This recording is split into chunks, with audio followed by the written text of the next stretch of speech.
This particular case was a little disturbing. He used drugs. He started using drugs at the age of 9. That was the time when his mother and father separated. He became depressed. He didn't have anyone to talk to. His self-esteem had ultimately dropped low. And so the only thing that was useful at that time was using drugs. He explained that he started out first with marijuana and that there was a certain wave when he used the drugs. And at a particular time when he used the drugs, he was using it with his sister and his brother. Family thing, right? Because they were all experiencing the loss of having one of their parents no longer in their lives, or in their lives but not as used to being in their lives as they would like for it to be. And so collectively, these teenagers or these young people started using drugs. One day, his brother was so high and actually got killed. He was walking along the road, very, very high, he was done. He was just wasted and did not know that he was walking on oncoming traffic. He died instantly. The night that his sister became so waved out, as they called it, she ended up being raped. And it kind of threw a curveball, because at that time they were using drugs as a way to get away, but actually it kept bringing more turmoil to their lives. He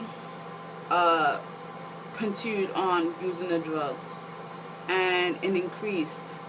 It became stronger for him.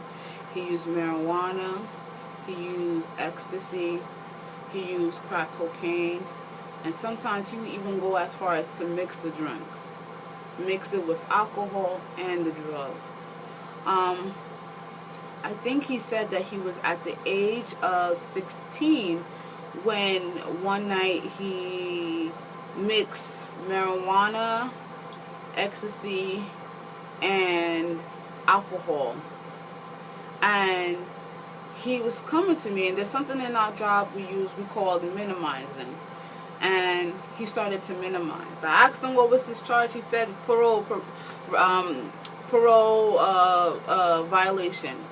But I said, how long did you serve? He said he served about 10 to 13 years of his sentence. I asked him, what did you do?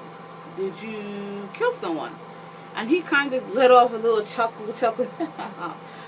But when the reality came is, what did you really do to come to jail? And he confessed.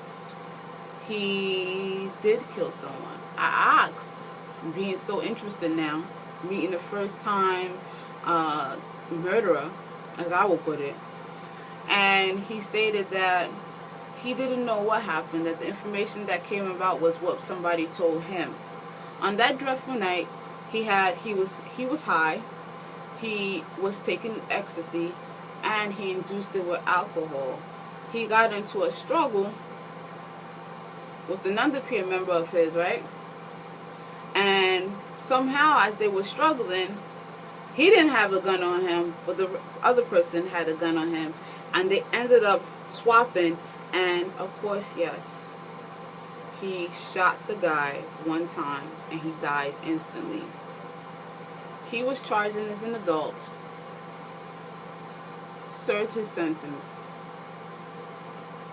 But the part that got me was that he had no knowledge of what took place, because he was so done. He was actually blind. You see this? He couldn't see nothing. He was done. He was blind. He didn't know what happened because he was so intoxicated. And that was the scary part. When he went home that night, they started putting his name on the TV and looking for him and saying, if anybody has information, please call this number, homicide, homicide, homicide, homicide. And so when people started coming back to him and say, yo, you on the TV, you did this, it was almost like they was lying to him, because he had no remembrance of what took place that night. Middle childhood. The effects of using drugs. The effects of being a drug seller. The effects of blacking out and not having an idea of what took place the previous night. All seen as negative things. And the worst thing about it is, as parents, we don't find these things out until after it happens. Because right now, drug abuse in the middle child is on the rise. It is associated with depression. It is associated with low self-esteem, feeling lonely, not being accepted with their peers. All these things are big factors to becoming a drug user. The worst off is that these children are becoming addicted, and their actions are what actually is leading them into the penitentiary. I took the time to ask people on the caseload, each and every one of them, hey, when did you start smoking? 7. When did you start smoking? Mr. Come on. I started smoking. You know. You read the chart. Yes, I know. Age 6. When did you start smoking? 13. When did you start smoking? It's repetitive. When did you first consume alcohol? I was 8 years old. My father let me take a drink. Nobody's in the house. My mother works. She works 3 jobs. It's easy for me to get into the cabinets to take a drink. And they're going into the schools with this. They're coming to school intoxicated. And teachers are finding out that, hey, there is a linkage to being a drug user, being a drug seller, not having the correct parental control, and it's growing. The high, the feeling of good, the aura that's involved in it. The fast life, living the fast life, going around with $500, $600 off of one cell. The exposure. Yeah, I got the newest clothes. I'm rocking the newest clothes. My hair tight. Everything is good. The ability to help the family by paying the bills. The pressure involved in upkeeping because your mother or your father is not in your life. And this is happening at a very tender age. And it's on the rise. My job is to assist the resident, to listen to their stories, to give them tools that they'll be able to use to go back into the community, to be rightful people in the community. And I tell them, how you are in the facility will dictate how you are in the community. Your children need you. Your children see what you're doing. It's time now that you start picking and choosing what is it that is the best way for you to live. If I was to implement any kind of program, I would start from the foundation first. I would get the kids when they are young. Have conversations with them. Talk to them. Let them know that drugs is not the way. In about 2 years, my son will be 6 years old. I'm ready to have this conversation. As the first generation Nigerian in my family, I don't believe that drugs is the best way to cope with our feelings.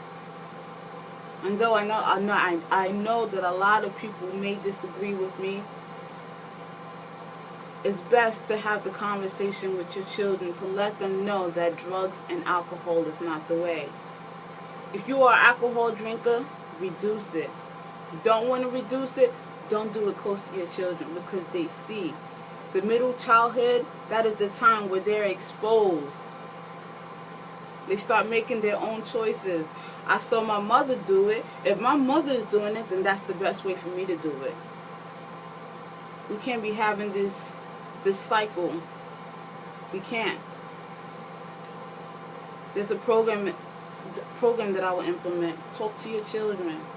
Program that I'm good. Self-education. Teach your children why it's not good to do drugs and alcohol. Teach your children the ramifications, the consequences that are involved. If you do this, then this is what's going to happen. Just like I stated about the resident who had no idea of the act he committed due to him being intoxicated. Explain to your children why it may not be good. Educate yourself enough to lead the productive lifestyle that your children will see and use to say, hey, I don't want to do it. I get it.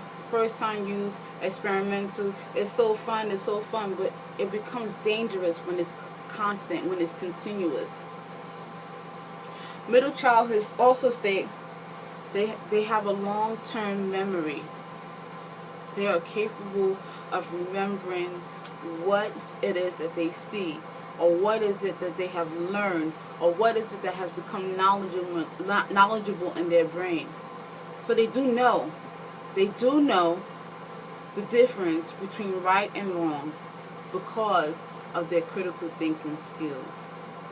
And just because we are family members who make these statements that this needs to be done, don't put the pressure on the children.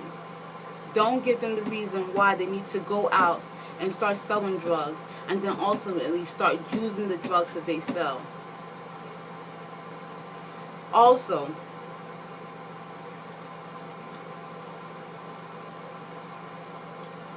middle childhood, they understand the complexity of their emotions.